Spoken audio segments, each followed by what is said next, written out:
Pessoal, boa noite. Vamos dar início aí então a mais uma aula aí da nossa disciplina de ciência política. Ah,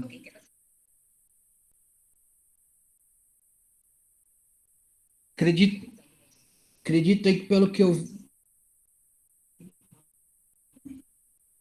que eu vi no calendário lá, acho que nós temos aula mais essa semana. Temos mais 2 semanas aí. Essa seria a aula agora dia 4, dia 11 e dia 19. Daí dia 26, acredito que seja nossa revisão. Na outra semana seria a avaliação aí, tá? Ou teria talvez uma aula a mais aí. Mas então estamos nos encaminhando aí para o final desse semestre, né, de 2020. Na nossa disciplina de ciência política, na aula passada, nós vimos aí os regimes autoritários, né, as ditaduras, com os regimes totalitaristas e com os regimes autoritaristas. Desse ponto da aula passada, pessoal, ficou alguma dúvida? Algum ponto aí? Alguém quer tecer algum comentário?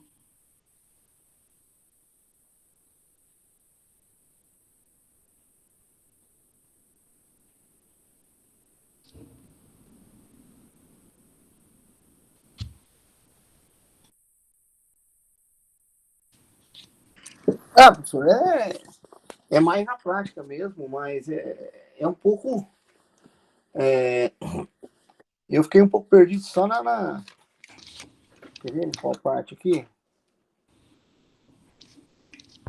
Ah, qual foi? No, no autoritarismo e no totalitarismo, não ficou muito, assim, esclarecido para mim. Eu escrevi alguma coisa aqui, mas eu tive dúvidas. Se o senhor pudesse só dar uma espanadinha aí, eu acho que vai me ajudar mais. Nós temos uma principal diferença, tá? Que o regime totalitarista, ou totalitarismo, ele é aquele regime total fechado, né? É um período que nós temos aí só um partido, né? Nós temos toda aquele momento de tensão, de pressão, né? De medo, que tá claro, tá estampado ali que qualquer suspeita contra qualquer pessoa que ele não seja alguém a favor do regime, essa pessoa vai ser investigada aí, vai ter a polícia secreta, né? Vai ser aquele regime pelo qual a gente sempre nunca sabe quem está do nosso lado, se é amigo ou inimigo, né? Aquela questão do dormindo com o inimigo. Já no regime autoritarista, né, ou no autoritarismo, nós temos uma situação um pouco mais aberta, um pouco mais branda, né? Não é tão severo. Só há perseguição, né? Existe toda essa situação de medo, de polícia secreta, né? Mas nós temos isso apenas daqueles que são declarados inimigo do regime, inimigo do Estado. Ô, professor, Oi, quais seriam os países que correspondem a esse tipo de regime aí que você citou? oi, desculpa, eu não entendi. Quais os países hoje no mundo que seguem esse regime aí, esses dois regimes que você citou agora? Cara, o totalitarismo, talvez nós poderíamos ter como exemplo aí a Coreia do Norte, né? Que nós temos lá a figura do imperador deles lá, né? Não vou tentar pronunciar aqui porque eu não sei pronunciar certo, então eu vou acabar errando. né? E tem-se toda aquela preocupação, né? É um país fechado, né? Tem que seguir certinho a ideologia, a cartilha, senão acaba tendo maiores problemas. A Cuba, né? Principalmente quando era por Fidel Castro, era dessa forma. A Alemanha nazista de Hitler era dessa forma, né? Agora, de um regime autoritarista, o Brasil no período do regime militar, né? Podemos pegar aí os outros regimes que nós A, tivemos Ve- aqui a, no. Venezuela, a Venezuela hoje seria um regime autoritarista? Eu acredito que sim, porque assim, nós tivemos uma pessoa que se identificava ali, né? Que era o Hugo Chávez, que era o Hugo Chaves, né? Na Venezuela. Sempre O, confundo. É Hugo Hugo Chaves, Evo Chávez, acho que é na Morales. Bolívia. É Hugo Chávez mesmo. Evo Não, Morales é na Venezuela. Bolívia. Não, Evo- Bolívia era Evo Morales. Venezuela é Hugo Exato. Chávez. Então, assim, Venezuela, Hugo Depois, quando Chávez, ele boa noite. morreu, boa noite. Você pode ver assim que teve essas pessoas, mas hoje, né, nós temos aí alguns partidos, né? Então, assim, nós temos eleições e tudo mais. Então, assim, nós temos de repente, um viés aí deixando de ser um regime ditatorial, talvez, tá? Não, nós teríamos que analisar mais a fundo a situação real, mas pelo que a gente consegue perceber, talvez a gente teria aí um enfraquecimento, talvez, de um período ditatorial e o surgimento de um momento de um regime democrático, Ô, né? professor, Pois não. ó, vamos lá. No totalitarismo, o regime total ele é fechado, onde se tem só um partido, né? É, Exato. e é onde o povo tem medo quando afronta o governo e ele nunca sabe se esse governo está ou não do seu lado. Na verdade, é uma ilusão de ótica, ou não? Não, imagine o seguinte, o Adilson, eu vou ter, vamos pegar aí o principal exemplo que nós tivemos, que foi a Alemanha nazista de Hitler, tá? Se você não seguisse a ideologia certinho, né, ou se alguém ouvisse você falando que você era contra o regime colocado por Hitler, né, pelo imperador lá, pelo ditador, acho que era Führer a pronúncia do termo, alguém ia te denunciar para alguém que ia chegar em algum lugar e você iria ser preso, sumir e morrer, tá? Essa situação era toda a população, tá? Toda a população tinha esse medo. No regime autoritarista, se você for pegar o período do nosso regime militar, ele já era algo mais brando, né? Era só aquela pessoa que realmente se declarava, que às vezes publicava textos na imprensa, que utilizava mais a sua liberdade de expressão, né? Para questionar, para falar mal do regime, que daí acabava sendo perseguido, né? Você tinha, vamos colocar assim, entre aspas, uma estabilidade um pouco maior das coisas, né? Eu falo dessa perseguição, que no totalitarismo você sempre vai ter aquele medo, né? Você nunca sabe, putz, e agora? Será que eu estou fazendo certo? Será que eu estou fazendo errado? Será que eu vou ser preso? Será que eu vou morrer? Já no outro regime, que é menos severo, já não tem tanto esse medo. Ou tem, né? Mas é mais suave. Consegui entender agora. Obrigado. E nós temos aí, né, no autoritarismo, nós vamos ter pelo menos dois partidos, né? Mas nós vamos ter um partido que sempre vai controlar a situação. No nosso caso, nós tínhamos o MDB para ter uma cara aí de que se tinha mais de um partido, mas o MDB sempre ficava uma corrente minoritária, nunca tinha tanta voz, nunca tinha tanta expressão.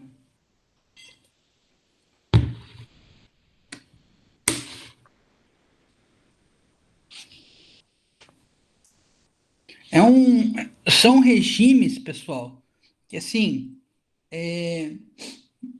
tendem, né, quando essas pessoas que fazem, né, que são os principais ícones desses regimes,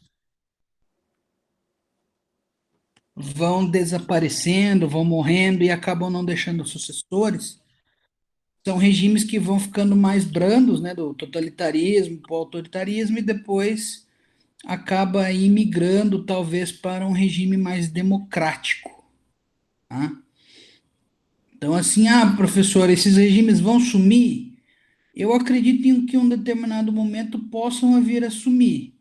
Agora, não diria para vocês que isso aconteceria de imediato, tá? Aí se de repente o homem evoluísse ao ponto de não querer mais brigar pelo poder, né? Talvez a gente teria uma situação mais favorável e não teríamos tanto mais esses regimes que se tentam, por mais que tentam perpetuar no poder, né? Certo? Beleza, professor. Aí, quanto a essa questão aí do tema da aula passada, pessoal, alguma dúvida, alguma pergunta? Tudo certo? Professor, com relação à Roma antiga é, e a moderna, né? As diferenças, o senhor já apontou aí, agora eu cheguei um pouco atrasado na aula aí. Eu peço ao senhor se puder ilustrar um pouco sobre as diferenças. Ditadura romana e ditadura moderna. Pelo que eu pesquisei e analisando assim com a política atual, tem alguma comparação, tem alguma relação? Que elas são meio que opostas, né? A ditadura romana, você elencava uma pessoa específica que vinha do povo para que ele resolvesse um problema pontual e ela tinha um tempo definido. Né? As ditaduras atuais é de alguém que toma o poder, ou seja, é um movimento, né, uma revolução, entre aspas, golpe. Na romana era uma pessoa escolhida, né? E, e nas modernas aí, elas acabam sendo por tempo indeterminado, né? Então, as principais diferenças aí, talvez, da questão da ditadura romana para a moderna. Ok. Pessoal, então, entrando no tópico da nossa aula de hoje, ou alguém aí tem algum questionamento ainda, alguma dúvida sobre a matéria da aula passada?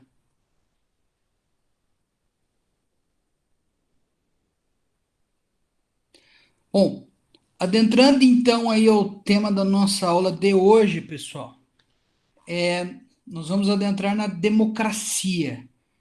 Nós vamos ver hoje aí os principais aspectos, parte histórica, enfim, e daqui para as últimas aulas nós vamos ver mais elementos de democracia, né?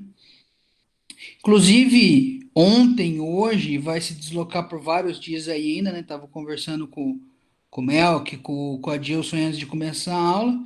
Nós estamos num momento democrático muito importante, né? Não só para os Estados Unidos da América do Norte, que é onde está tendo momento eleitoral, como para o resto do mundo, né? Que é como os Estados Unidos é a maior potência mundial, o mundo inteiro fica tenso, né?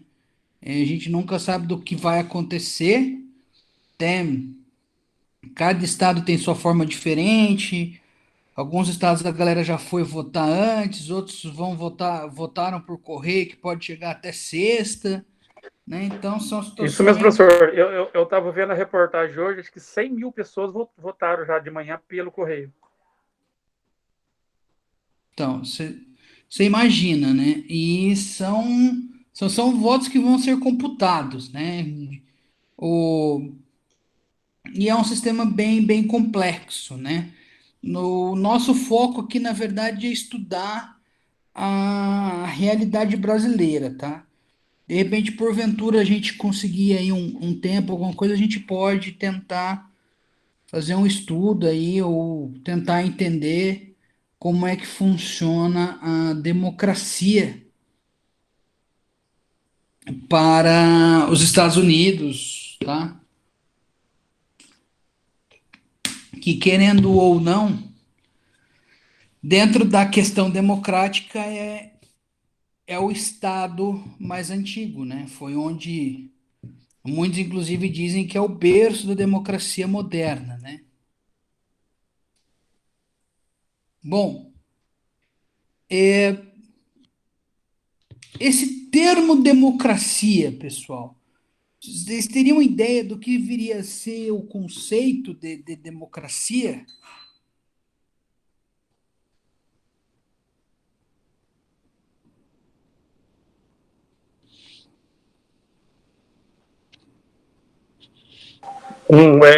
Um país livre, democrático, é um país livre. País livre? Pode ser.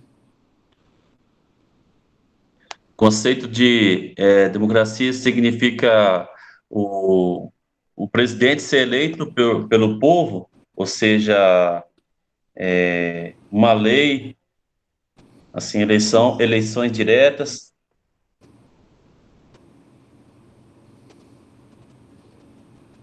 É uma forma de governo que a gente pode participar, né, de tanto de forma direta quanto de forma indireta, né?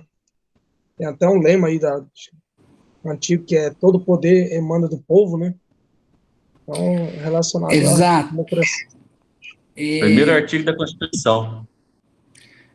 parágrafo único, na verdade. Nós vamos ter aí, então, que o poder, a democracia, é aquele governo, né? No que nós vimos na aula passada, que eu fiz um gancho aqui no começo da aula sobre as ditaduras. Que as ditaduras, então, são, né, aqueles regimes que só uma pessoa fica no poder e ela manda e desmanda, né? Ou rompendo com o regime anterior. E a democracia, ela vai surgir também né? Surgiu também como uma ruptura com o modelo anterior, né?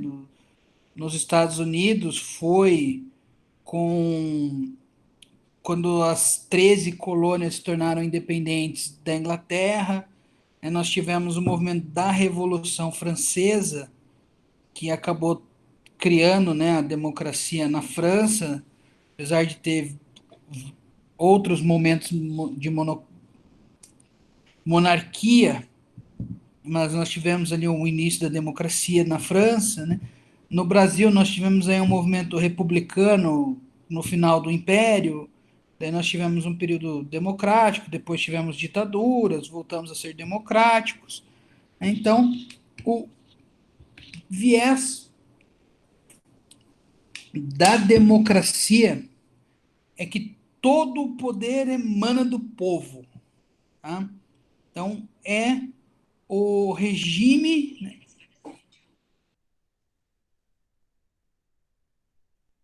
é o regime de governo aí onde o poder emana do povo, tá?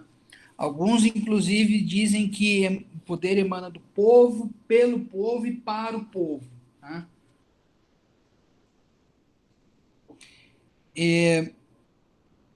Nós vamos ter aí, tá? Uma fala. Muitos criticam a democracia seria uma forma de governo ruim, né? Mas nós temos aí talvez um dos maiores nomes, né, que defendeu a democracia foi Churchill, que ele falou que realmente a democracia é o pior regime se excluirmos todos os outros, né? Então, temos essa situação aí da questão da democracia, que ela veio de repente como uma forma aí, uma tentativa de evolução para se ter uma situação, uma possível paz entre os homens, né? E nós temos, pessoal, momentos históricos diferentes de democracia, né? Nós temos aí o principal ponto, né? O principal momento histórico antigo, a Grécia, onde havia-se a democracia, né? Onde as pessoas participavam na ágora, né? Elas se reuniam na ágora, se reuniam na praça central lá de Atenas, por exemplo, e debatiam, utilizavam da palavra e tomavam decisões. Tá? Porém, tá? Porém, como nem tudo são flores, naquela época, tá? Nós vamos pegar aí que uma pequena parcela da população poderia participar dessas reuniões na Ágora. Né? Não eram toda e qualquer pessoa que poderia participar. Então, assim, primeira situação, né? Em regra geral, de sexo masculino, mulheres então não teriam o direito, o privilégio, né, de participar de uma reunião democrática dessas na Ágora. O homem tinha de ser livre, ou seja, ele não podia ser escravo de outra pessoa, tinha que ser livre, até ter os seus escravos, né, porque na Grécia eles aceitavam a escravidão como parte ali da sociedade deles. Maior de uma determinada idade, tá? Eu não consegui achar ao certo essa idade, mas assim como hoje nós temos aí no Brasil, né, o maior de 18, maior de 16, naquela época também tinha uma determinada idade mínima que se precisava ter para se poder votar.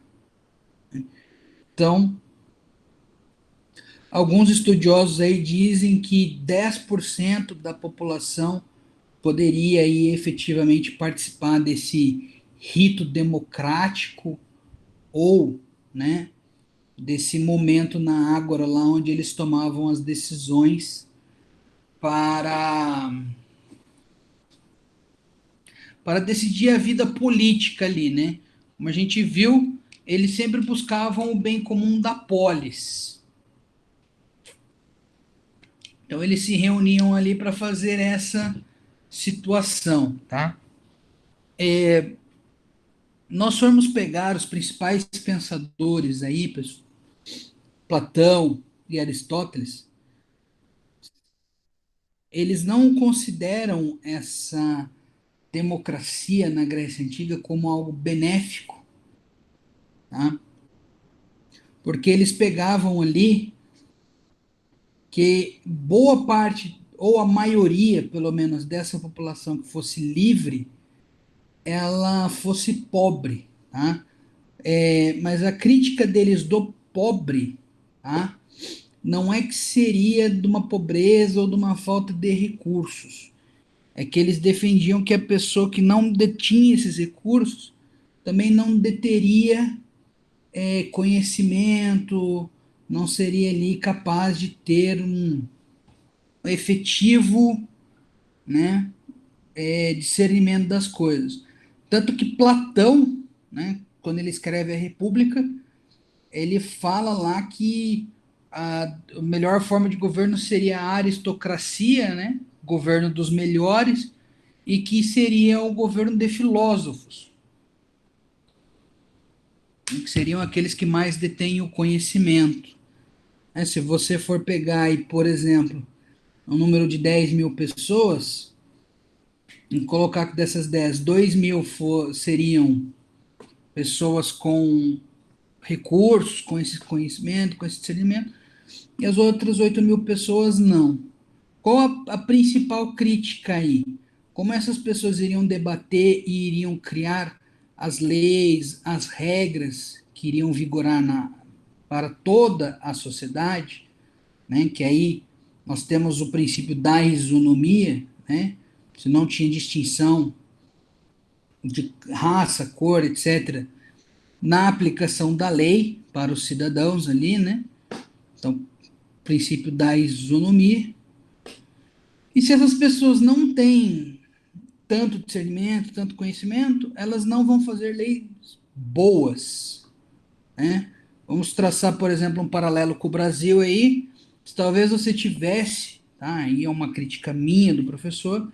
Se talvez você tivesse pessoas com pelo menos uma formação acadêmica e uma graduação em gestão, em administração, em direito, talvez as nossas leis fossem melhores, né? Que era a crítica que eles faziam lá na antiguidade. Talvez nós não teríamos uma lei tão estranha como a que talvez permitiu a soltura lá do André do Rap, né? Então, só traçando um paralelo aí, uma filosofia do professor, né? Uma viagem do professor aí, que era essa crítica e é a crítica que eu vejo trazendo de lá, podemos trazer para hoje, que você não tendo todo o conhecimento, todo o discernimento adequado, você faz leis de toda a sociedade, todos os cidadãos, mas de uma forma ruim, né? Ou você vai deixar lacunas, você vai deixar alguma coisa aí que acaba sendo mais prejudicial. E um outro detalhe que eu esqueci de falar para vocês, que eu lembrei agora, que para a pessoa poder participar da Ágora, né, ela tinha que ser nativo, né, tinha que ser helênico, como eles chamam, ou grego, ou filho de grego, né, tinha que ser nato. O estrangeiro, muito embora ele pudesse ser livre, ele não tinha direito de participar da Ágora, né, das reuniões da Ágora.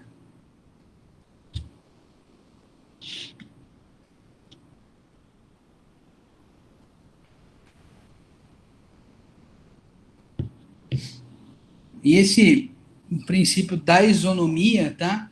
É o princípio que nós trazemos até hoje, principalmente para essa questão de elaborações de leis que nós temos no país. Até aqui tudo certinho, alguém quer fazer algum comentário?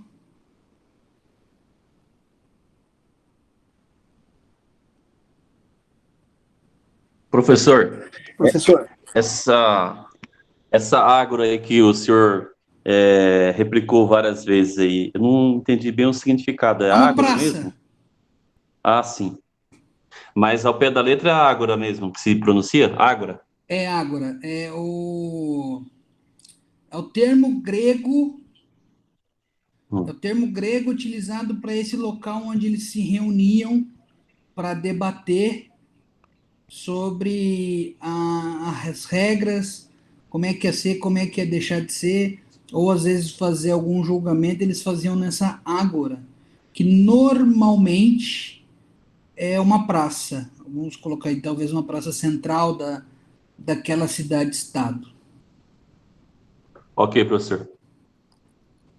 esse princípio da isonomia aí seria basicamente Princípio da um. igualdade, todos são iguais perante a lei.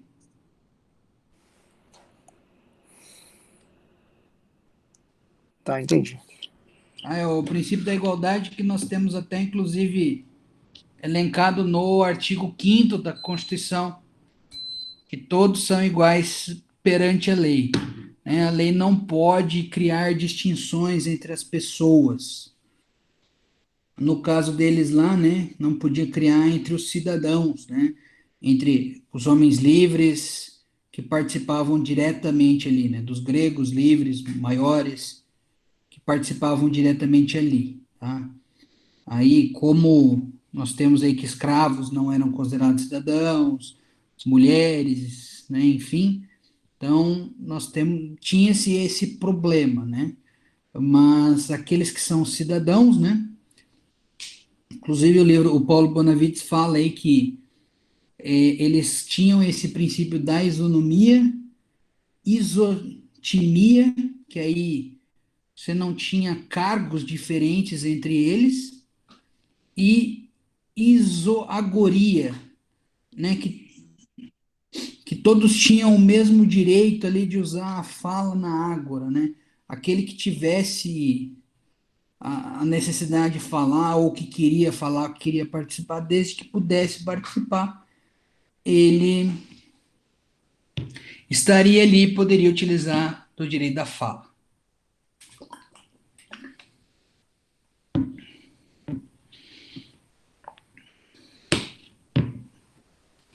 Aí, sabe, pessoal, não vou entrar muito na questão romana, até porque em Roma, né, nós tivemos um período ali de república que utilizava, com algumas diferenças, mas utilizava mais ou menos de uma situação de república, né? Teve período de monarquia, república, império. Então nós não tivemos muitas coisas pontuais a serem faladas em questão de Roma, tá? O, no período da Idade Média, como nós já vimos, né, nós tivemos toda aquela questão da divisão entre feudos, né? Então nós tínhamos ali o poder político, o poder econômico, tudo desmembrado. Então, ali até mais ou menos o século XII, também não tivemos nada muito diferente, né, sobre democracia. Na verdade, até se tinha mais uma situação ali de monarquia, ou, né, de privilégios vindo do nobre ali, do detentor daquela terra, né? Então nós não tínhamos governo que existia do povo, né? Que o povo trabalhava e servia ao seu senhor feudal. No, num momento posterior, aí, a partir do século XII, XIII, começou-se então uma discussão sobre a questão da soberania, tá? Nós falamos aí hoje, né? É comum que nós tenhamos essa questão de que o poder emana do povo, tá? Mas então, ali mais ou menos no período do século XII, XIII, começou-se a discutir efetivamente da onde é que o poder emana, né? Como nós já vimos em umas aulas atrás, nós tínhamos aquela questão da soberania divina, né? Que o poder vinha de Deus e ungia ali o monarca, o príncipe, ou o poder era do próprio príncipe que se equiparava a um deus, ou se nós possuímos uma soberania popular, né? Que o poder emanava do povo ou do governante, tá? Nós temos aqui então, nesse momento, tá, os filósofos debatendo sobre esse ponto, e nós chegamos aí então a essa questão, tá, de que se perpetuou, né, futuramente, da questão que o poder emana do povo, né? Então, o povo teria o poder de criar as legislações e outras pessoas, os seus representantes, teriam a possibilidade de executar as leis.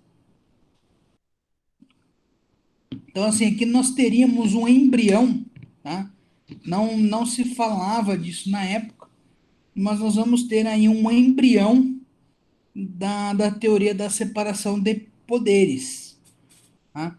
Que o povo ele fica com a parte da soberania popular, que o poder da criação da lei, vamos colocar assim, seria dele, e a execução da lei poderia ser realizada por terceiros.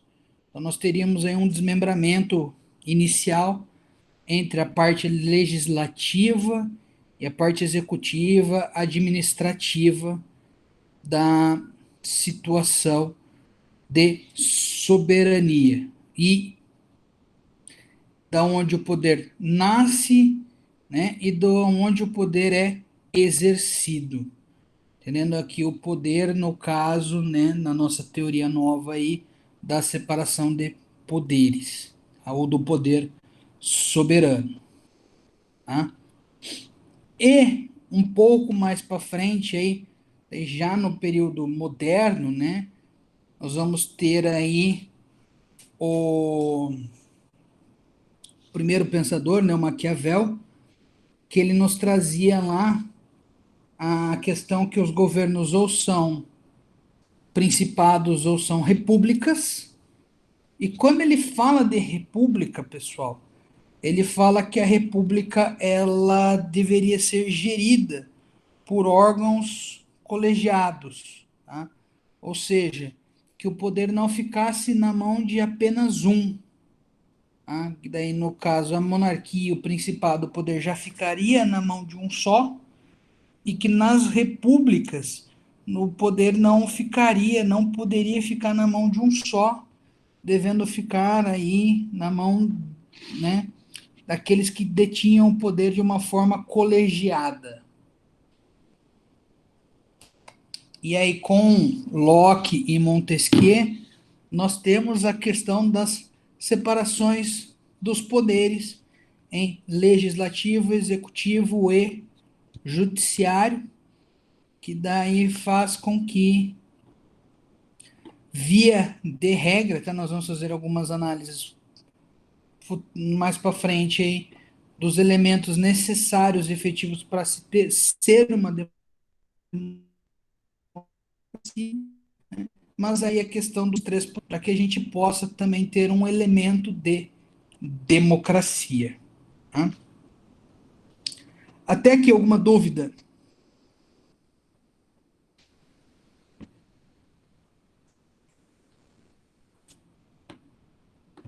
Bom, dentro desse gancho histórico que eu fiz, pessoal, então nós vamos ter aí, tá, três modalidades, tá, de exercício da democracia. Tá? A democracia participativa, ou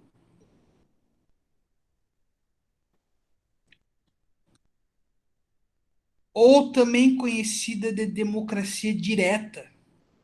Aqui é o exemplo lá da democracia grega, que a população participava de forma direta na elaboração das leis, na execução das leis. Né? O poder era do povo e era o povo que se reunia, que debatia, que discutia de uma forma totalmente direta e participativa. Com o passar do tempo, nós vimos surgir, né, que é talvez o modelo que existe em boa parte do mundo, que é a democracia indireta ou representativa. Que aí nós teríamos, né, que se eu não me engano, a nossa própria Constituição prevê lá, que o poder emana do povo e ele é exercido pelos seus representantes, né? Nós temos eleições, então nós escolhemos os nossos representantes, né? Nos Estados Unidos lá eles estão escolhendo o representante do executivo e, se eu não me engano, também estão tendo eleições para o Senado, para o Congresso deles lá. Então eles estão escolhendo lá o legislativo e o executivo deles, tá? Poder emanando do povo, elegendo os seus representantes, que são aqueles que vão fazer de forma efetiva a vontade da população. Da mesma forma que aqui no Brasil, daqui mais ou menos 2 semanas, dia 4, né, daqui 11 dias, nós estaremos indo aí às urnas para escolher os nossos representantes aí para governar o município no executivo e para fazer as leis municipais, né, do legislativo. Então nós iremos escolher aquelas pessoas que irão nos representar nos próximos 4 anos. Então seria aí a forma como nós conhecemos hoje, né, o regime dos poderes aí de forma representativa ou indireta. Eu nomeio a pessoa para ser meu representante, e na democracia direta, ou eu participo de forma direta, eu vou lá e resolvo, a gente se reúne, toda a população, e toda a população decide. Tá? Vamos ver aí que hoje, na questão moderna, seria até um pouco complexo a gente reunir toda a população brasileira, né, e maior de uma determinada idade, né, que pudesse votar, enfim, para discutir algum assunto. Você imagina que se os representantes já têm problemas lá para fazer essas votações, imagina se nós fôssemos juntar toda a população. E nós temos, tá, uma terceira modalidade, que aí é a modalidade semidireta. Tá? A semidireta, então, ela possui elementos, né, mistos. Ela possui elementos de uma democracia indireta e de uma democracia direta. Tá? Então, nós vamos ter aí, da mesma forma que nós elegemos os nossos representantes, né, seja vereador, prefeito, governador, presidente, deputado, em certos momentos, a própria população realiza a democracia de forma direta. Tá? Aí nós teríamos os institutos que a nossa Constituição prevê lá no artigo 1º, que seria o plebiscito, o referendo e a lei de iniciativa popular. Tá? Em outros países aí que acabam também tendo essa democracia semidireta, podem ter outros institutos, tá? Alguns falam do Instituto do Recall político, recall jurídico, tá? Mas aí no Brasil o que nós possuímos são esses. Talvez aí as duas principais situações, né, tenha sido lá para se votar em 93, se a população queria manter a Constituição como regime presidencialista, republicano, democrático, ou, né, se passaria a ser uma monarquia parlamentar ou uma república parlamentar. Tá? Foi feita uma consulta popular, a população votou para se manter da forma como estava. E o outro aí, mais moderno, que me vem à memória, tá? Se alguém lembrar de mais algum, foi a questão quando foi feito a consulta para se fazer o Estatuto do Desarmamento.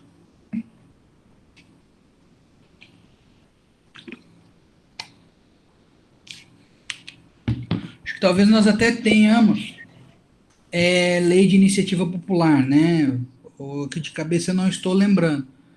Você precisa de uma determinada quantidade de assinaturas para poder se propor um projeto de lei para ser votado no legislativo. Professor, Pois não, Gilson. mas isso você está falando quando está dentro de uma Constituição, né? Sim, Ok. essa forma, né, do regime democrático, seja ele direto, indireto ou semidireto ou semi-indireto, como queira, hoje ele vai estar previsto dentro de um documento constitucional, né? Mesmo se você for pegar talvez a Constituição dos Estados Unidos, lá vai dizer que é uma república de democracia indireta. Tá. Diante dessa situação que já vem se arrastando aí por algum tempo, dos estados do Sul querer se dividir dos outros estados e criar um país próprio com sua própria Constituição e tal. Eu não sei se é esse o caminho. Sim. Mas isso também eles levaram a um consenso de uma votação pessoal, tipo um caso desse que você citou. E mesmo assim, não está dentro da Constituição. Então, o governo barra isso, ou o povo, que todo poder emana do povo, tem a condição de chegar a esse ponto. O que o senhor entende nessa? É que isso tem que fazer uma análise também, tá? da questão da constitucionalidade dessa votação. Vamos pegar, por exemplo, pós-88, tá? Eu não sei se teve ou não, mas vamos pegar como exemplo factível que pós-88 tenha tido essa votação para que se dividisse os estados aí do Sul para se criar um país novo, tá? A Constituição fala, né, que o país é um pacto federativo, né, lá no artigo 1º, a união indissolúvel dos estados e dos municípios, e lá no artigo 62, que vai falar das emendas constitucionais, ele fala lá que a cláusula pétrea é o pacto federativo. Então, assim, por mais que eu faça uma votação dessa daí, eu não posso quebrar o pacto federativo que existe pós 88. Então, assim, por isso que teria que ocorrer como ocorreu uma revolução, né? Movimento armado que surgiu do Rio Grande do Sul, se eu não me engano, chegou até Santa Catarina para se fazer o desmembramento. Aí, se eu não me engano, ficou conhecido, né, acho que como Revolução Farroupilha, alguma coisa Farroupilha. nesse sentido. Farroupilha. Que aí era República Farroupilha do Rio Grande do Sul, se eu não me engano, Santa Catarina virou República Juliana, acho que era alguma coisa assim. Eles estavam chegando, acho que no Paraná, e acabaram sendo derrotados pelo exército brasileiro, né? Mas aí nós teríamos esse problema. Ou nós faríamos uma Constituição totalmente nova, excluindo esses estados, ou seja, você teria que efetivamente extinguir o país Brasil como ele existe e criar dois novos, né? Ou essa votação ela seria uma votação inconstitucional.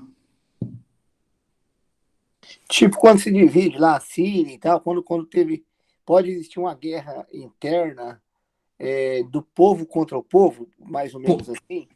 Sim, como teve nesse momento aí do Rio Grande da Revolução Farroupilha, né? Da mesma forma como houve lá a tal da Guerra Civil nos Estados Unidos, né? Esses três modelos assim, os três modelos do exercício da democracia seria então qual eles? Qual seria? Direto ou participativo, Ok, direto ou participativo. indireto ou representativo,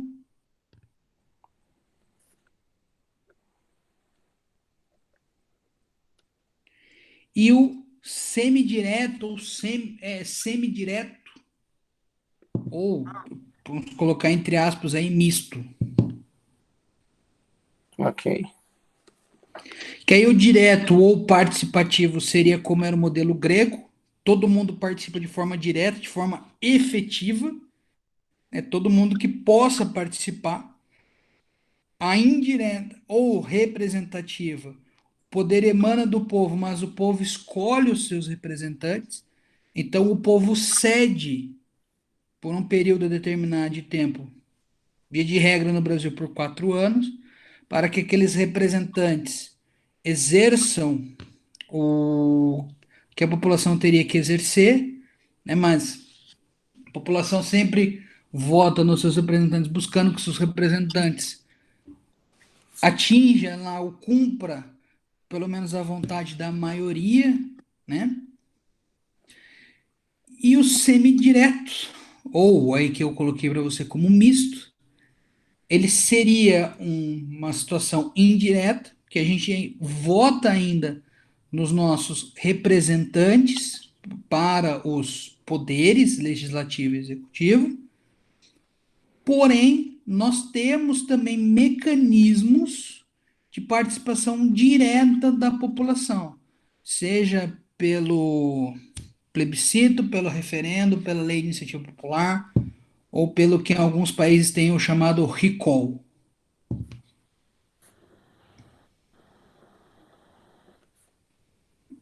Essas então seriam aí as três modalidades, ou as três formas de democracia que nós possuímos até então, né? Então, o Brasil é semidireto, então, porque ele tem referendo. É possível fazer, não é? Sim, No Brasil é semidireto. sim. Brasil sempre direto.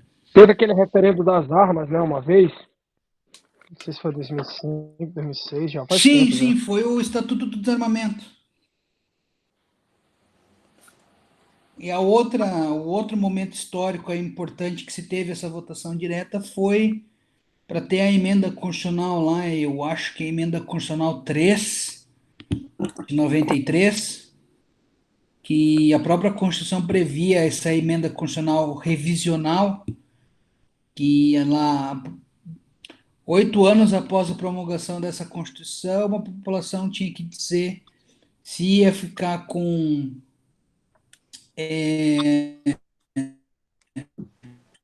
república presidencialista, ou mudaria para uma república parlamentarista, ou mudaria para uma monarquia parlamentarista.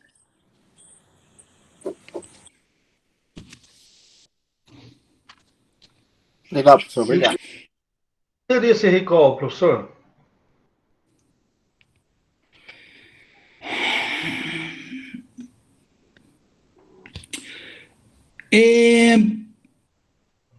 Eu teria que dar uma pesquisada, o Ayrson, até porque assim, nós vamos ver, tá, de uma forma mais específica, as próximas aulas aí, esses institutos, os elementos, né, de voto, mandato, os elementos aí da democracia semidireta que nós temos no Brasil, na próxima aula, tá? Então, você me cobra na próxima aula que daí nós vamos debater essa questão. Mas Ok, seria, professor. mas seria talvez aí uma forma, né? Se a população está insatisfeita com o seu governante dela poder fazer um recall e tirar o governante. É Ok. da mesma forma, talvez, como as empresas fazem hoje do recall, né? Você vem a montadoras de veículo, né? Às vezes detectam algo bem errado no veículo, eles fazem um recall, né? Você tem que devolver o veículo. Ok. Mas aí na Obrigado. próxima aula a gente vai ver isso de uma forma mais aprofundada, tá? Até aqui, Professor, pessoal, alguma dúvida? Opa, pois professor, e não. quanto à União dos Municípios, que até entrou aí do governo federal, que queria colocar os municípios com menos de 5 mil habitantes, né, para transformar em um município só as cidades da região, cidades com menos de 5 mil habitantes, para modificar isso, municipalizar. Isso daí tem fundamento? Pode ser que isso aconteça ou só foi no contexto que foi empregado isso? É uma emenda, é um elemento de reforma política, né? Que o presidente quer fazer, né? A própria Constituição prevê a possibilidade de desmembramento de estados ou agrupamento de estados ou municípios, tá? Eu não vou lembrar o artigo, mas eu pesquiso e depois eu te falo, mas tem em algum lugar da Constituição essa situação. Lá pelo artigo 20, alguma coisa, até mais ou menos o 30 ali, tem essa questão, tá? Eu não posso romper o pacto, eu não posso, de repente, criar um país novo, como foi a questão que o Adilson trouxe, tá? Mas eu posso criar estados novos. Por exemplo, o estado do Mato Grosso era um estado só, ele foi desmembrado em dois, né? Mato Grosso e Mato Grosso do Sul.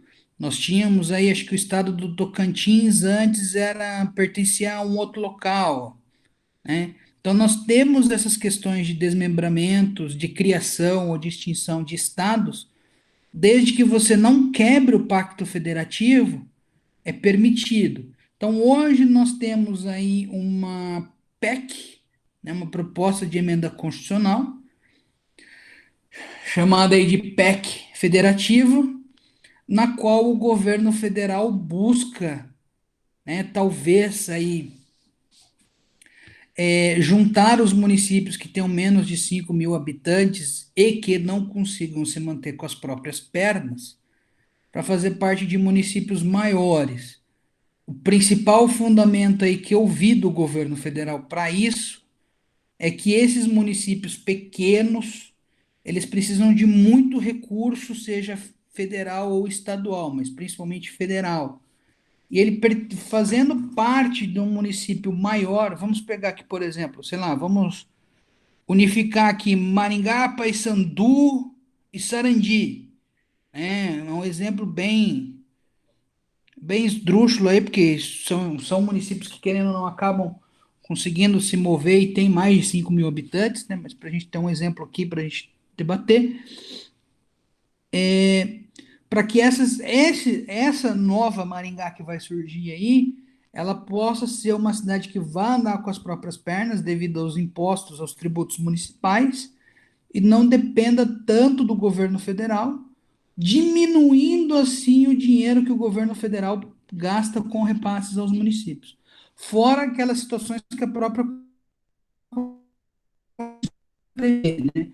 Tem alguns pontos ali, 150 para frente da Constituição, ali, quando fala da parte tributária, tem alguns pontos ali que se fala de distribuição de receita obrigatória, né? Por exemplo, o imposto de renda retido na fonte pelo município de Maringá, de todos os seus servidores, ele não vai para o governo federal, ele fica para o governo municipal.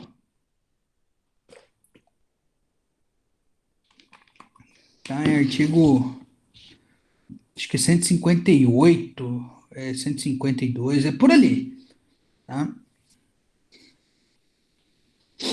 Ok, professor. Até aqui, pessoal, alguém tem mais alguma dúvida? Uma questão aí dessa questão aí da evolução histórica e das modalidades de democracia? Professor, para mim ficou bem explicado, mas muito bem mesmo dessa vez.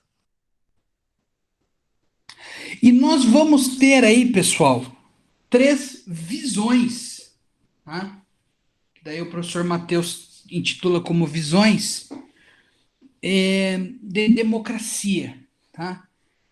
É uma visão de democracia liberal, uma visão de democracia social e uma visão de democracia das elites, tá? Essa última, ela pode ser meio contraditória no termo, mas depois nós vamos ver que não, tá? Democracia liberal, então, foi a primeira democracia, primeira visão de democracia que nós tivemos, né? A democracia surge com o liberalismo, né? Daí foi a ruptura, a quebra das monarquias ali, né? Então nós temos todo esse aspecto liberal, tá? A principal proteção das liberdades perante ao Estado, tá? Nós temos aí até um texto, tá? Não vou lembrar o nome. Benjamin Constant, que ele faz uma diferenciação entre o homem,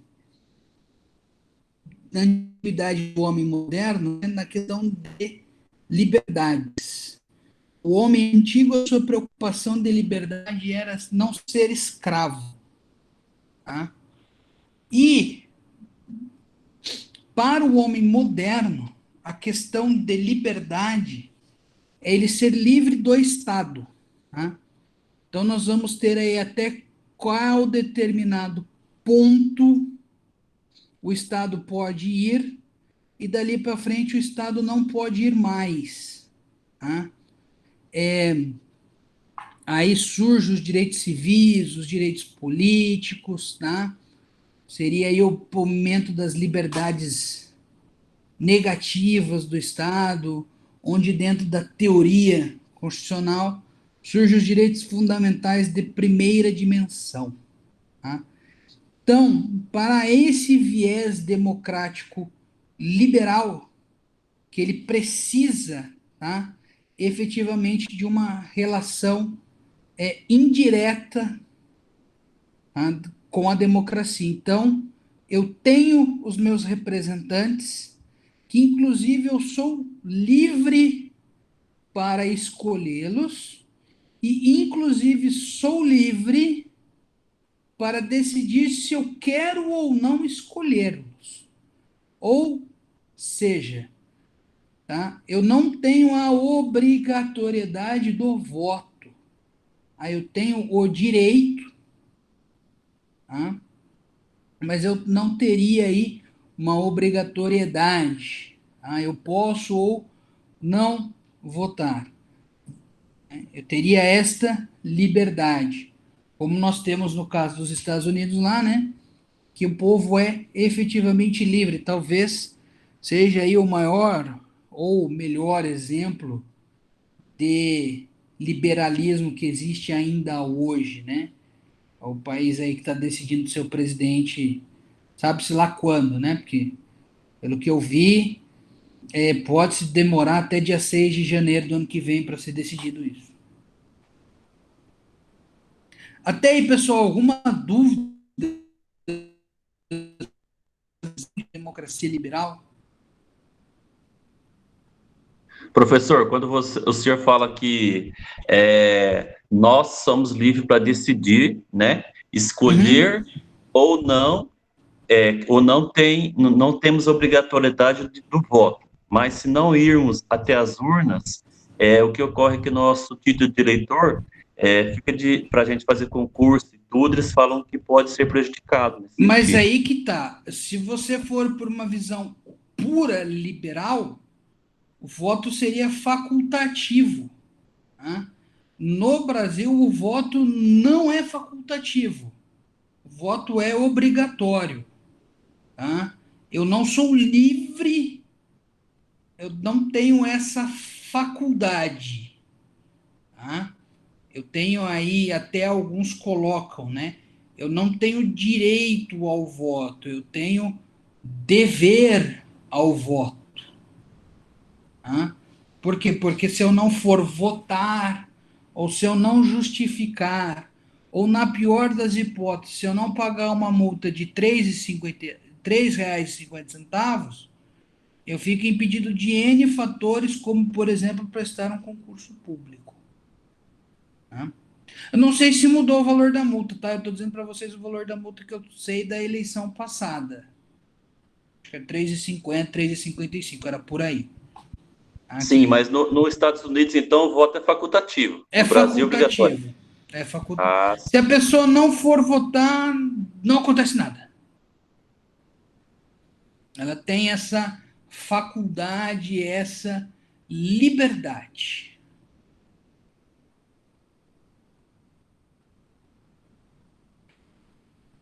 Alguém? Mais alguém? Então pode dizer que o Brasil não é um país totalmente liberal? Não, o Brasil, ele é meio mistão aí, né?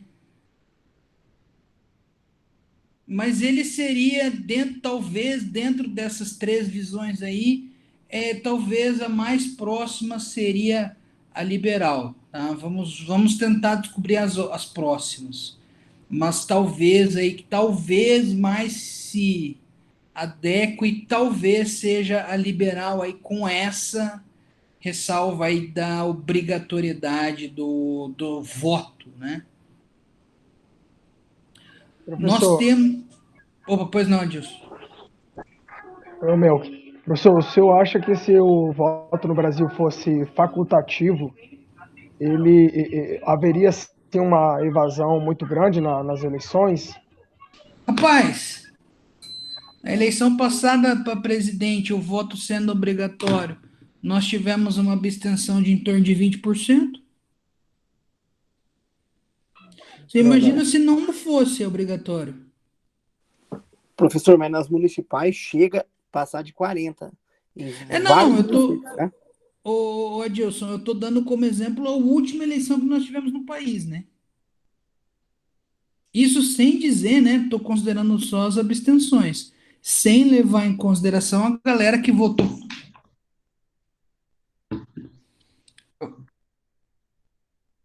fora aquela situação, né, de quem votou branco ou nulo, porque ele não é computado como abstenção, né? Ele é considerado como voto branco ou nulo. Que é a galera que, por exemplo, no segundo turno não votaria nem no Bolsonaro, nem no Fernando Haddad. Aí votou branco, votou nulo, porque tinha que votar. Essa galera que votou branco e nulo também, se fosse facultativo, não iria votar. Problema da galera não ir votar, tá? Isso aí talvez aconteceria talvez nas primeiras eleições do voto facultativo, tá? Que o que elege um candidato são os votos válidos, né? O, o que eu vi aí me parece que tinha saído uma pesquisa, a primeira pesquisa que saiu, tá? Essas pesquisas de Ibope aí, eles acabam não excluindo a galera que não votaria em ninguém ou os indecisos, né? Mas com a pesquisa Ibope que foi feita para Maringá, o Ulisses teria 41%, teria segundo turno. Se eles excluíssem da pesquisa quem falou que votaria em ninguém, ou considerado, por exemplo, nulos, não teria segundo turno, Ulisses com certeza teria mais de 50%. Tá? Então, esse acaba sendo o problema. Aí, na minha concepção, tá? Você foi votar e o seu candidato não foi eleito, você até pode criticar o governo, tá? Não acho sensato criticar, até porque, querendo ou não, é o capitão do barco, né? Se o barco afundar, todo mundo afunda junto.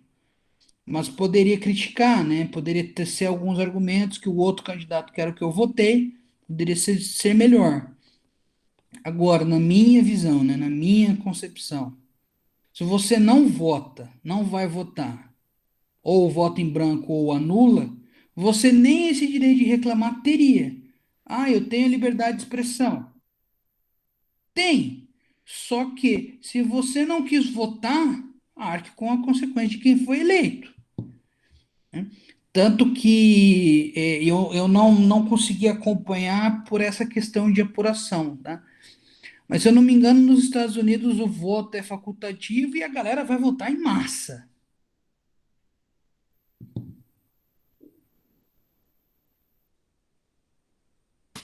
Professor, Sim, entendi. lá tem uma outra situação também. Claro que não é facultativo, mas é um dia de festa. No dia que. Lá tem um dia específico, um dia só, que você declara seu imposto de renda, né? Aquele dia, parece que sim, é a maior festa que eu já vi. O povo vai feliz, eles declaram contente, eles fazem questão de ter essa cidadania. Por quê? Porque eles entendem que tudo aquilo foi revertido para eles e eles conseguiram a escola, a saúde, enfim, dentro da possibilidade do governo e deles. E é totalmente diferente daqui, tá? Uma vez eu ouvi de um amigo meu que morou nos Estados Unidos, ele falou assim, Gustavo, eu tinha prazer em pagar imposto de renda, primeiro porque assim, eu trabalhei, eu ganhei, eu formei o meu patrimônio. Então eu pago feliz porque eu estou ficando rico. E segundo, eu pagava feliz por quê? Porque aquele dinheiro revertia para mim. Aqui no Brasil, infelizmente, nós não temos essa situação, né? Porque normalmente você paga escola particular, você Sim, sim. paga saúde particular, apesar que Segurança saúde lá nos Estados Unidos também é particular, é né? Um particular. plano de saúde, né? Mas o que eu vou te Agora tem o dizer? Obamacare lá, que é algo um pouquinho diferente, né? É, Mas mas o que eu vou te dizer? Cara, era assim, era surreal você ver a felicidade daquele povo em pagar imposto. você E era um morou quanto imposto tempo lá, pagável, Dilson? 4 anos e pouco. Hum. E era um imposto pagável, entendeu? Não era um imposto assim que você queria escapar, correr, que nem a gente vive no Brasil aqui.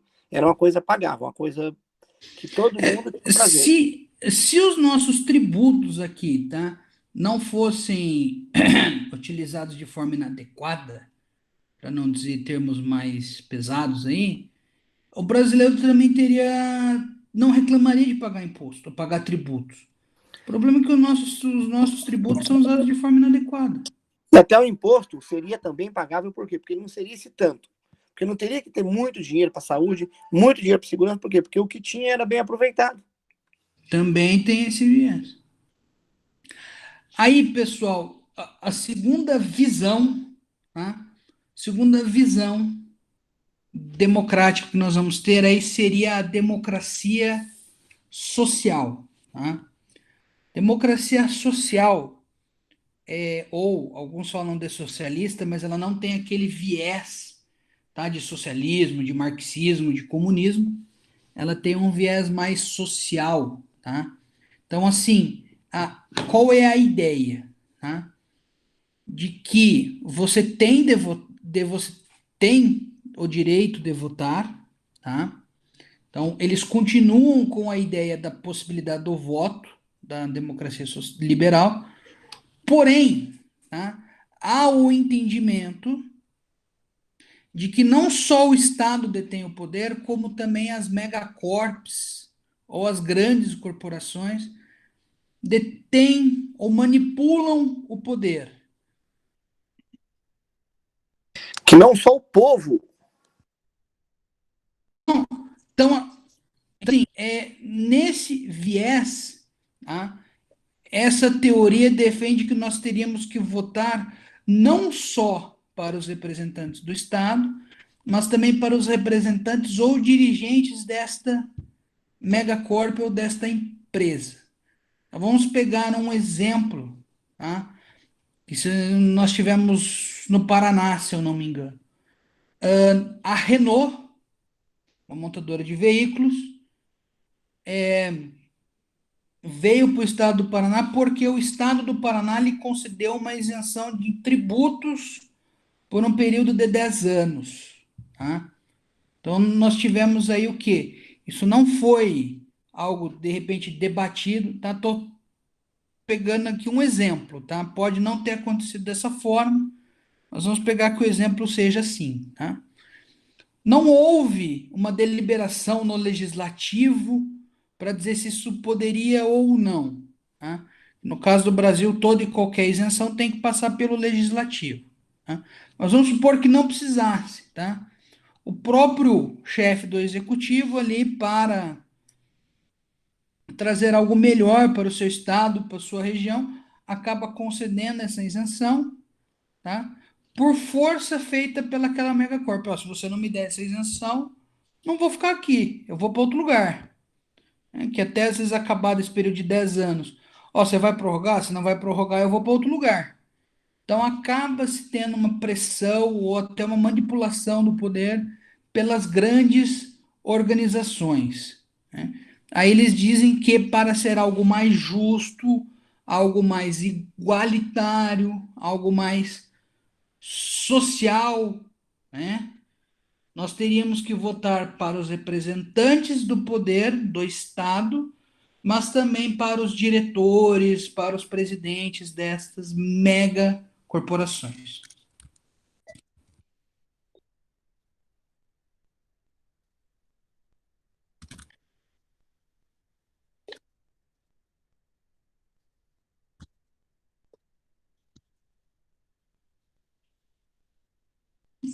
Alguém ia fazer alguma pergunta aí? Desculpa, eu só cortei porque para terminar o raciocínio.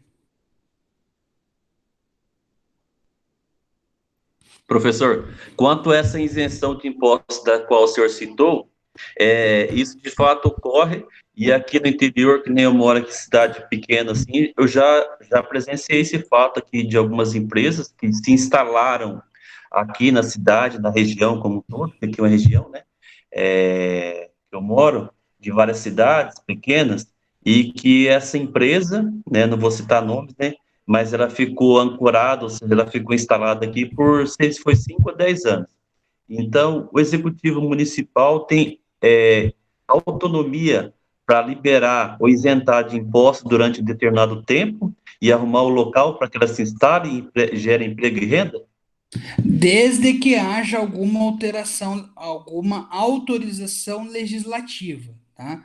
Porque assim, ó, isso aí vocês vão ver depois em direito tributário, tá? De uma forma mais aprofundada. Mas para eu conceder uma isenção, eu tenho que ter uma lei que me autorize a conceder essa isenção, tá?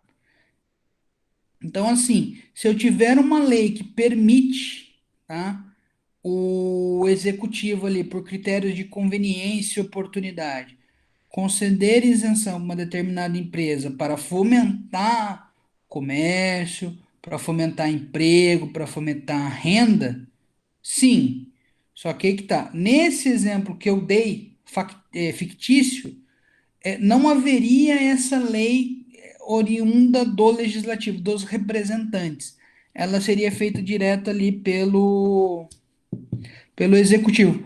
Ou ainda, né, a gente poderia pegar essa empresa fazendo uma pressão no executivo e no legislativo, e os representantes, aí, em vez de observar o que o povo busca, né, que às vezes não é ter aquela empresa ali, sei lá, aquela empresa vai poluir o meio ambiente, né, mas devido a toda essa pressão aí, às vezes até, né, aquele verdadeiro por fora, né, que os caras recebem, eles acabam aprovando a lei e acabam concedendo essa isenção. Professor, vou citar dois exemplos aqui. Até eu estava falando sobre isso ontem à noite, nesse mesmo horário. Eu estava lá na divisa de Minas. Uma amiga minha, ela tem uma fábrica de torresmo. Ela faz esse negócio que você vê aqui, esse saquinho de torresmo. Então, ela distribui para o estado de São Paulo, Minas, Goiás. E ela mora numa cidade de quase 500 mil habitantes, na divisa de Minas. 30 quilômetros depois ali, uma cidade do mesmo estado, do estado de São Paulo, deu uma isenção para ela, que aqui também dá, depois eu vou citar aqui uma cidade, de impostos, deu um barracão para ela, construído lá, que eles tinham na cidade, por 30 anos para eles exercer a função. Mas para a empresa dela ou para um concorrente dela? Não, para a empresa dela, deu para ela. Ela era de outra cidade, né? E lá é uma cidadezinha, acho que de lá uns 6 mil habitantes, 7 mil habitantes, e ela está na cidade de quase 500. E aqui também, vou dizer que em Maringá, Sarandi, nessa região aqui, nós temos o Ribeirão Pinguim. E esse Ribeirão Pinguim, ele não pode ser usado por lavanderias e alguma coisa desse gênero que descartaria água, né?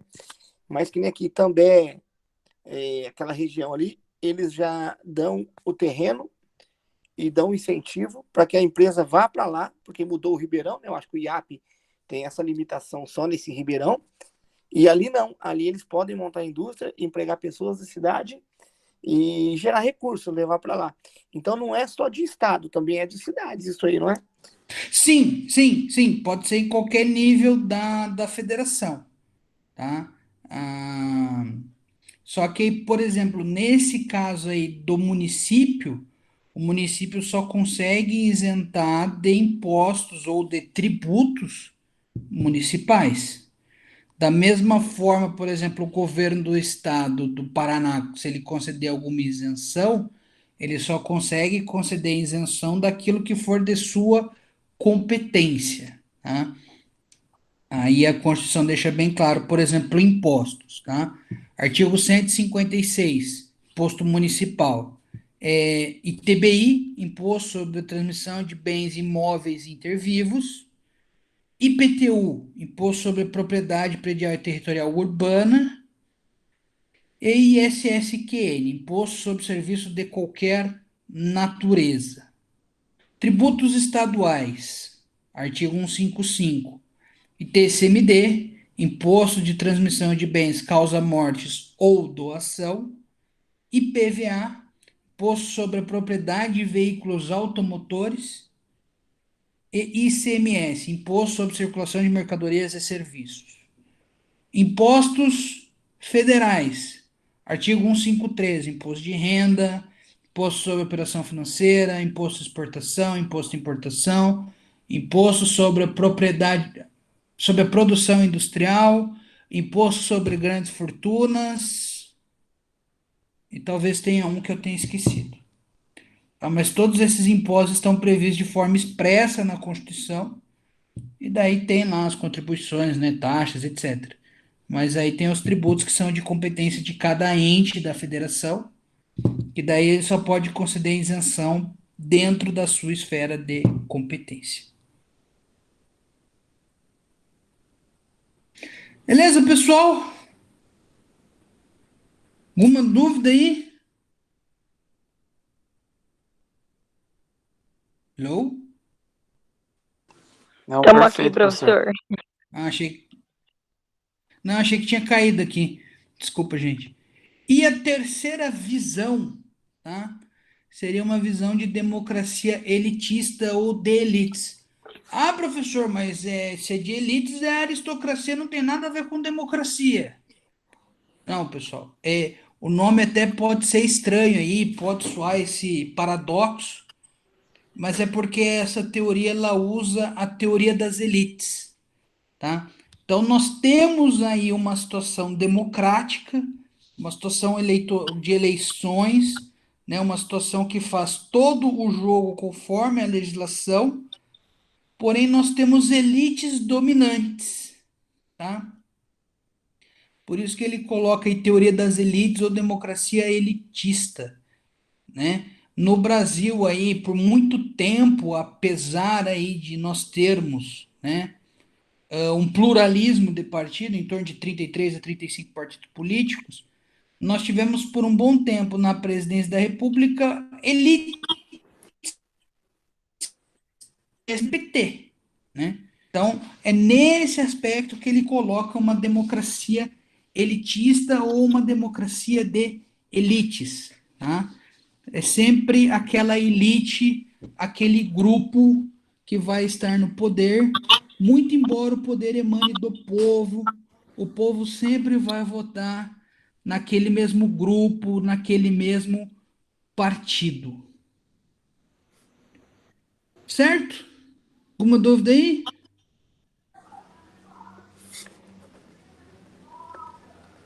Não, tranquilo, professor. E daí, pessoal, para a gente fechar, tá? O professor Norberto Bobbio, ele coloca que para algum lugar ser um regime democrático, ou ser uma democracia, precisa ter algumas regras, tá? Então aí, nós temos que ter eleições diretas ou indiretas, tanto para o executivo quanto para o legislativo, tá? Ele coloca direta ou indireta porque nós podemos ter aí eleições indiretas, por exemplo, quando nós temos o parlamentarismo lá, que o primeiro-ministro é eleito de forma indireta, né, por eleição entre os parlamentares eleitos. Nós podemos ter uma situação de eleição indireta, se eu não me engano, quando há impeachment aqui no Brasil. Tá? Nós podemos ter eleições diretas. Tá?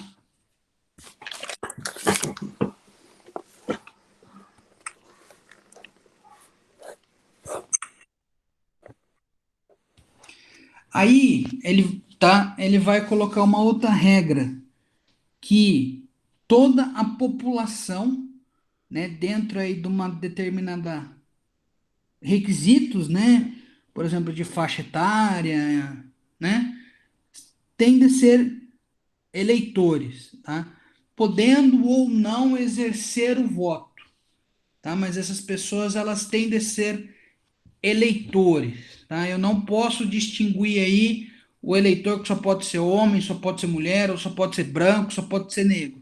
Não, todos podem ser eleitores dentro aí dessa questão de faixa etária.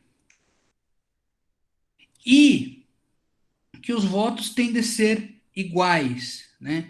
Eu não posso, o voto do branco vale mais do que o do negro, o voto do homem vale mais do que o da mulher, ou o contrário, né? Não posso ter aí discriminação entre os votos, tá? Nós temos de ter eleições, né? Como eu já disse acima, e essas eleições têm de ser livres, tá? Eu não posso ter aí uma censura dentro da minha questão de opinião e dentro da minha questão de expressão, tá? Aí nós temos só que observar determinadas situações que a própria lei eleitoral pode trazer para evitar que haja uma competição ilegal aí ou que haja, né, candidaturas ilegais aí né, daquelas situações que são proibidas, do showmício, por exemplo, né?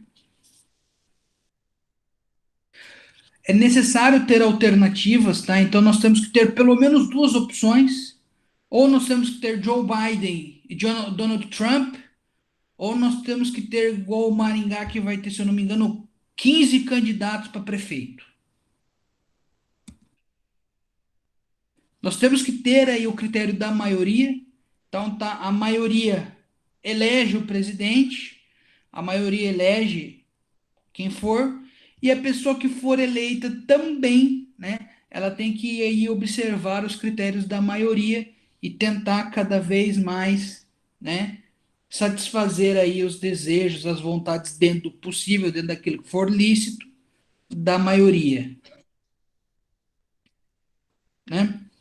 Como nós estamos falando de um Estado democrático, a maioria não pode limitar direitos das minorias, né? Um partido tem mais gente que o outro, esse partido menor, ele não pode ter os seus direitos tolhidos, né? Homens do que mulheres, ou o contrário, esse que a maioria não pode cortar os direitos daqueles que são minorias. E o último requisito, né, a última regra aí que o Bob coloca, que essa daí seria mais para um regime parlamentarista, né, que o chefe de governo tem que ter o apoio do parlamento. Até porque nessa regra específica, se ele não tem o apoio do parlamento, ele não consegue governar, né, e ele acaba até sendo removido e outro pode ser colocado no lugar dele lá, né? Aqui no Brasil nós podemos utilizar com um pouco de ressalvas essa regra também, porque infelizmente se o presidente, né, como nós temos aqui uma democracia e meio que por coalizão, né, alguns chamam esse movimento inclusive de PMDBismo, nós teríamos aí também que ter o apoio do parlamento, né? Se o presidente não tem maioria, seja simples ou composta, né, ou absoluta, ele não conseguiria, assim como muitas das vezes ele não consegue, realizar as ações de governo.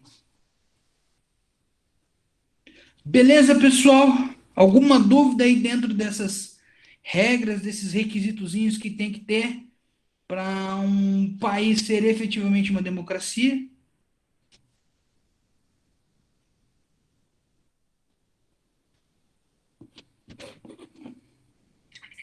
Professor, Pois não. para votar pela primeira vez, o cidadão, né, em geral, tanto para homem quanto para mulher, 16 anos.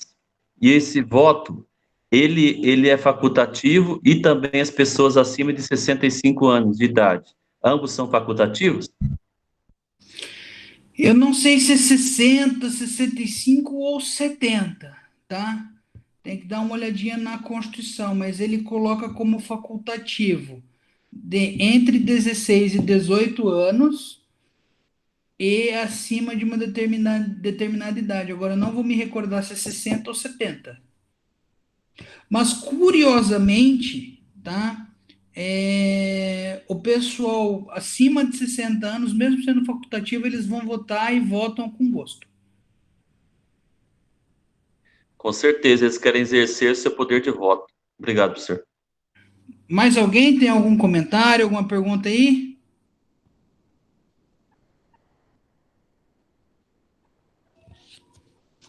Bom, pessoal, era isso que eu queria tratar com vocês hoje, tá? A origem da democracia até a sua evolução para os tempos modernos, tá? As modalidades e as visões e esses requisitos mínimos aí que o professor Norberto Bob coloca que tem que ter, tá? Fora isso, então, aí a gente se vê na próxima aula, tá? Eu não sei se alguém tem mais alguma dúvida, alguma questão para estar fazendo aí, algum comentário, algo para agregar aqui o nossa discussão, nosso debate.